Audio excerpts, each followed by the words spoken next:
जय हिंद दोस्तों, कैसे हैं। आइए इस पाठ में जानते हैं हम जो मानव नेत्र में जो देखने की क्रिया होती है कैसे देखती है। कल के पिछले पाठ में हम देखे थे जो मानव नेत्र में किस अंग का क्या काम होता है। तो आइए देखते हैं हम इस पाठ में जो हम देखते कैसे हैं, किसी वस्तु को जो हम देखने की क्रिया कैसे होती है हमारी आँख के द्वारा।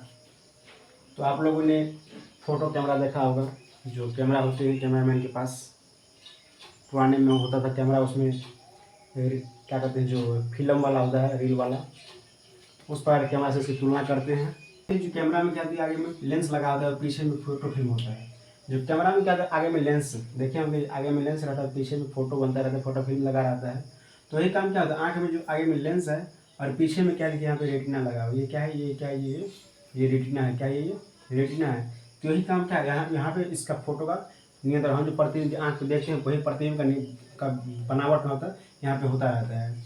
कैमरा का में जो शटर का उपयोग होता है, कैमरा में हम देखे होंगे जो शटर करते होंगे है ना, उसको बंद करने के लिए वही आँख में पलक का उपयोग होता है। जो देखिए यहाँ पे हमारा जो पलक है आगे में लगा रहता है, यहाँ पे जैसे हम ऐसे करेंगे तो ये हमारा पलक हुआ, पलक झपकना।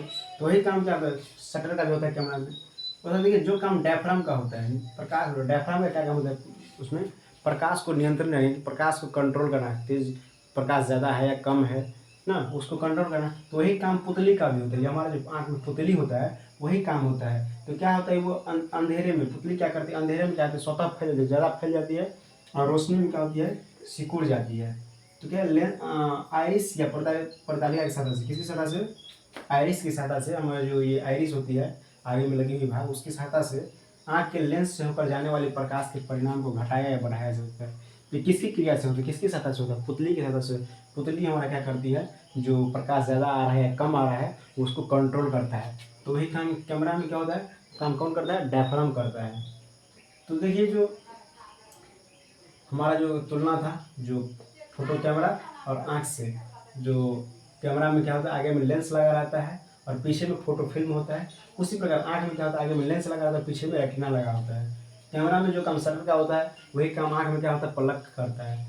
और कैमरा में लगा रहता है डायफ्राम लगा रहता है, जो क्या करता है, प्रकाश को नियंत्रित करता है। वही काम आँख में क्या होता है, पुतली का होता है, जो हमारे आँख के आने वाले प्रकाश को, जो ज़्यादा प्रकाश आ रही है कम प्रकाश आ रही है, उसको कंट्रोल करता है। उसके बाद चलिए आगे देखते हैं। देखिए यहाँ पर हम किसी वस्तु को कैसे देखेंगे। यहाँ पे वस्तु रखा हुआ है, क्या है, कोई वस्तु है, इस पे हम प्रकाश ही नहीं देंगे, क्या हम वस्तु को देख पाएंगे, नहीं देख पाएंगे। चलिए इस पे क्या कर रहे हैं, हम प्रकाश को दे रहे हैं।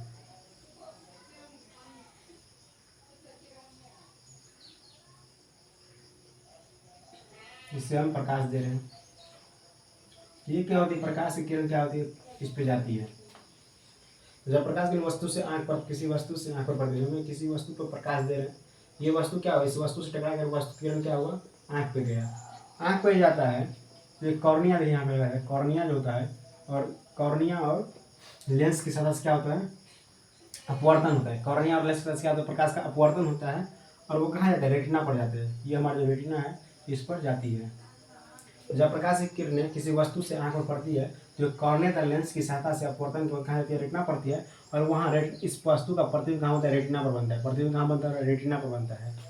और क्या होता है, ये रेटिना पर जो प्रतिबिंब बनता है, ये प्रतिबिंब वस्तु जो हमारा अपेक्षा क्या होती है, छोटा और उल्टा प्रतिबिंब बनता है। वस्तु की क्या होता है, छोटा और उल्टा प्रतिबिंब बनता है।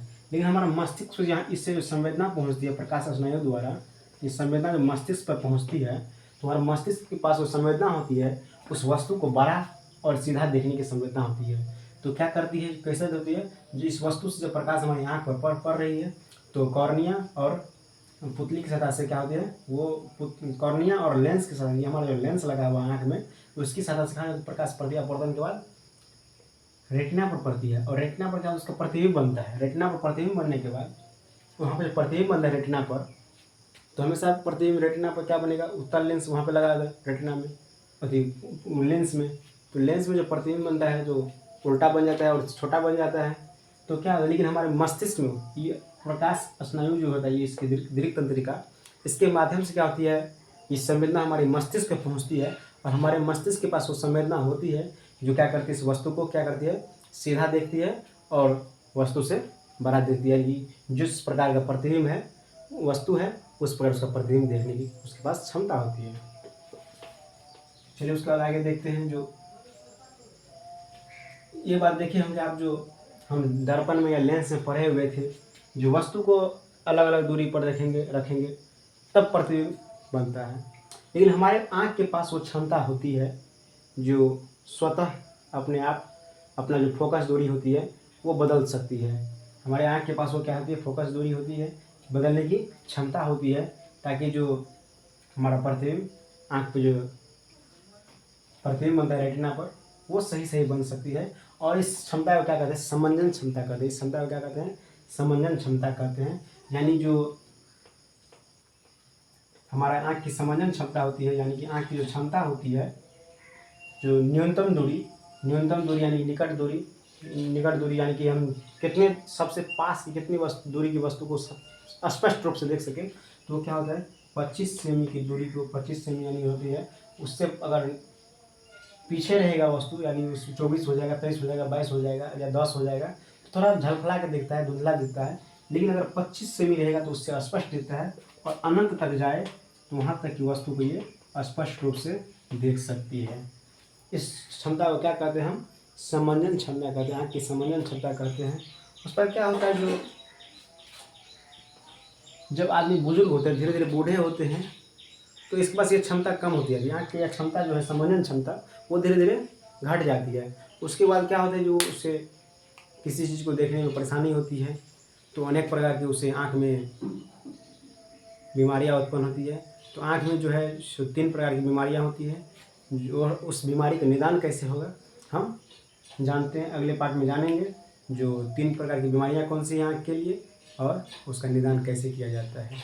तो बने रहिए हमारे इस चैनल पर और इसको अपने दोस्तों में शेयर कीजिए। धन्यवाद।